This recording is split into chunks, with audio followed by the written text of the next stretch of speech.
Today we are continuing with Selaginella. In Selaginella, as I told you, that the root is initially a taproot and it is replaced by adventitious roots. So these adventitious roots arise from the stem directly or through the rhizophore. So we can see now this is the root of Selaginella which we will describe. Generally the species of Selaginella are either erect or sub-erect and creeping type.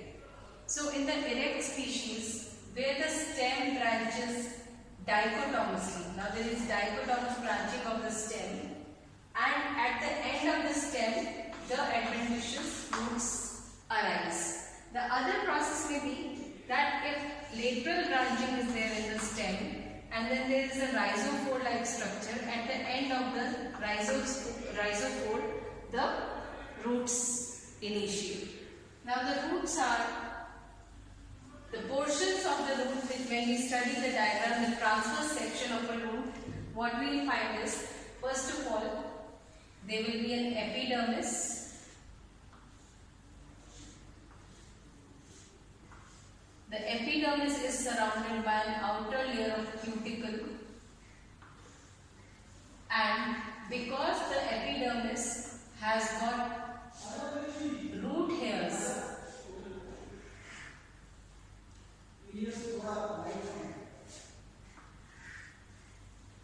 that's why this epidermis is also known as epiblemma. It is epidermis plus root hair. After the epidermis, we have the cortex, which is made up of parenchymatous cells, and the inner layer next to the epidermis has thick walled cells. Because the wall is thick, it may also be known as a hypodermis,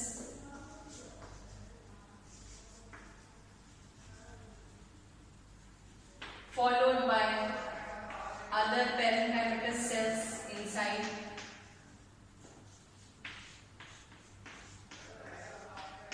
So this whole portion is the cortex, then the endodermis,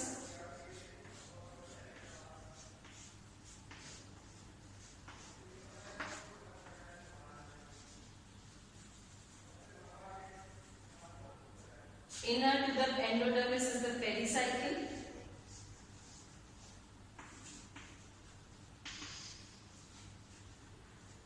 and then the xylem and phloem.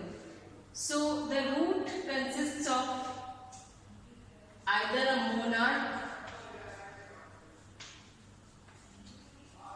diarch, or tetrarch condition, and the xylem is exarch, and it is protostele. Protostele is seen. Mostly we find the monarch condition, protostelic condition, and exarch condition. So what we will see, there will be a central solid xylem followed by the phloem.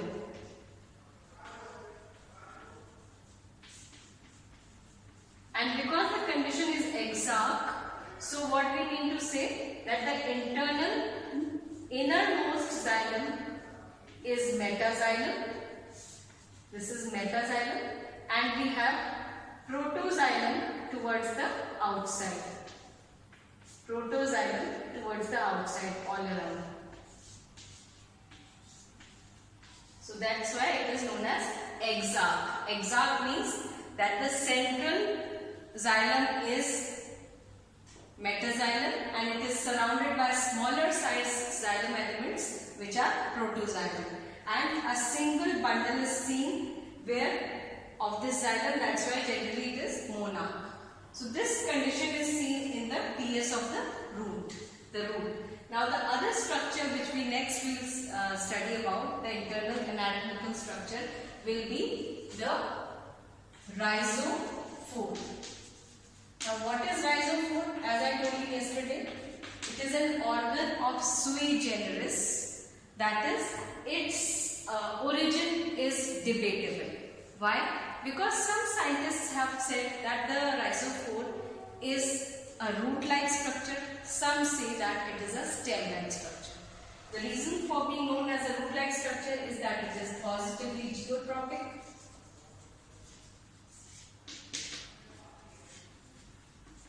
That is, it moves towards the soil.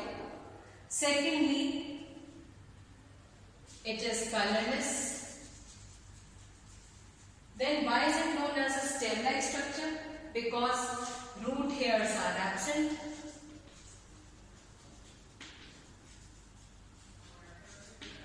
No nodes and internodes are found. It is leafless. That's why some consider it to be a stem. So when we study the anatomy is almost same.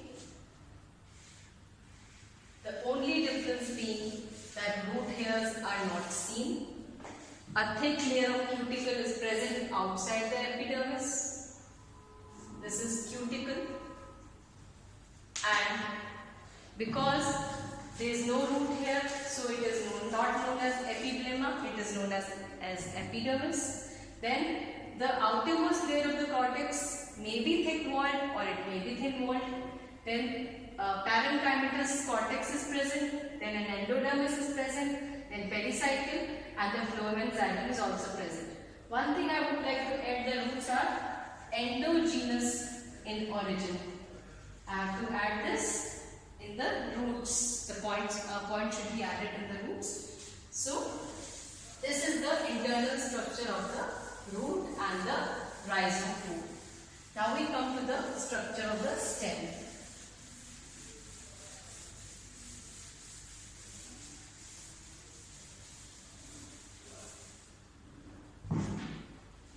So, stem, the Selaginella may be divided into two subgenera, we may call them. One is homeophylum and heterophyllum. So in homeophylum, the stem is erect and it is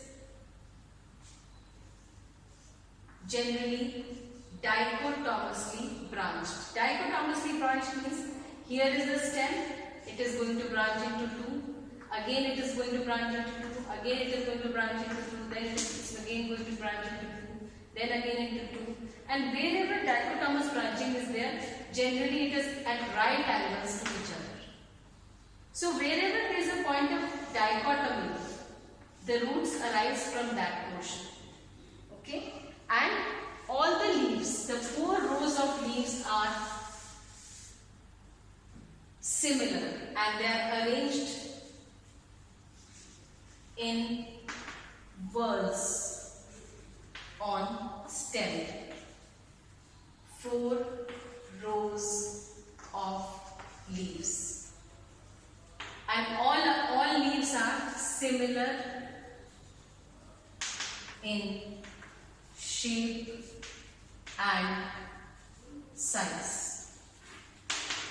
So they are isophilic or isophilous. But when we come to heterophyllum, the stem is generally creeping, branching, may be lateral. Leaves are arranged in 4 rows where 2 dorsal rows of leaves,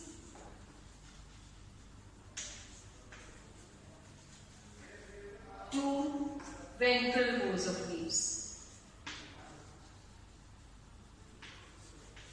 Of the dorsal rows, the leaves will be smaller in size, and the ventral rows will have larger sized leaves. So the leaves are heterophyllous.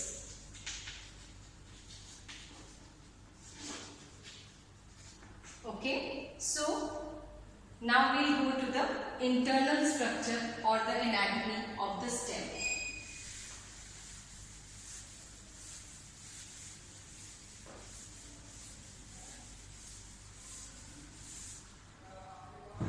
Now first of all, the stem will have an epidermis,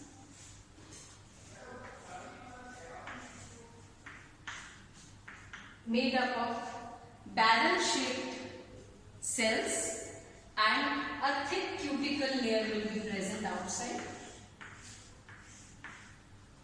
Then again the cortex will be there. Now here the cortex is sclerenchymatous.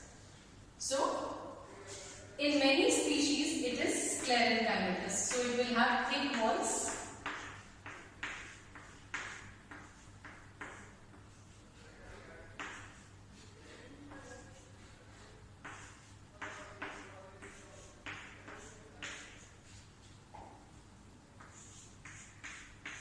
So what is a sclerenchyma?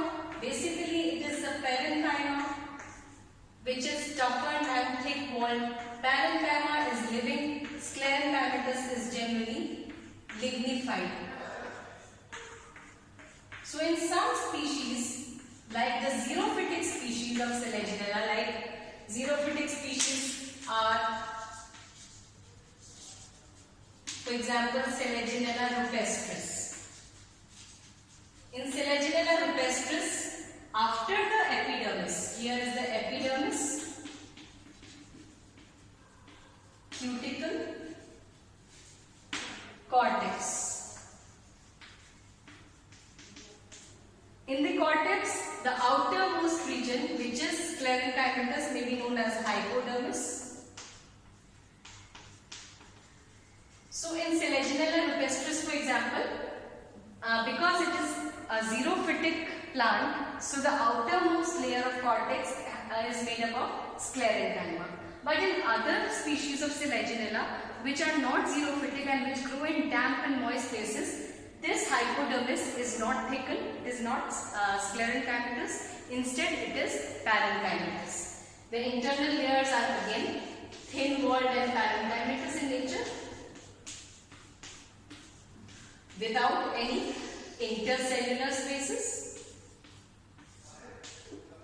After the cortex is the endodermis. Now a very special character of Selaginella, a characteristic feature of Selaginella is that the endodermis is known as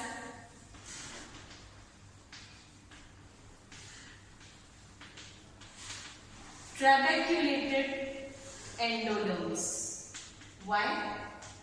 Because generally the endodermal cells or the epidermal cells are of this type, made up of tangentially elongated cells, and this is generally the structure of an epidermis made up of barrel-shaped cells. The endodermis is also similar, again made up of barrel-shaped cells, but it has got thickenings on the radial walls, and these thickenings are made up of suberin. Suberin thickenings are present. Now here, instead of this kind of endodermis, the endodermal cells are radially elongated like this. And along with the radial elongation, air spaces are present between them. So what we find? These are air spaces. All these are air spaces, and the radially elongated walls are thickened with suberin thickenings. And these thickenings are known as Casparian strips or bands. And because air spaces and they are radially elongated. These structures are known as trabeculae. So we label it as trabecula is singular and plural is trabeculae, and here I'll label air spaces. Now after this comes the pericycle. Now after the pericycle is the stele. Now another important character of Selaginella is we find variations in the stele. The stele may be monostelic, where there is a single band of xylem and phloem together. Vascular bundle is single. Then we can have distelic, where two steles may be present. Then we may have polystelic condition also. In polystelic condition, 12 to 16 steles may be present in the stem. So this polystelic condition may be seen in Selaginella levigata, for example. This is rare. Monostelic condition and distelic condition is still commonly seen, and polystelic is also seen in various species of Selaginella. So we find after these trabeculae, then the pericycle, many steles will be present here in the center. So this condition is seen in Selaginella, and a very important character is trabeculated endodermis. Now, next when we come to the stele will be, again it will be protostelic. Okay, it can be monarch, it can be dia, it can be tria, and many times crescent shaped xylem may be present, and inside the arms of the crescent shaped xylem, phloem tissues may be present. So this is the structure of the stele of the stem in Selaginella.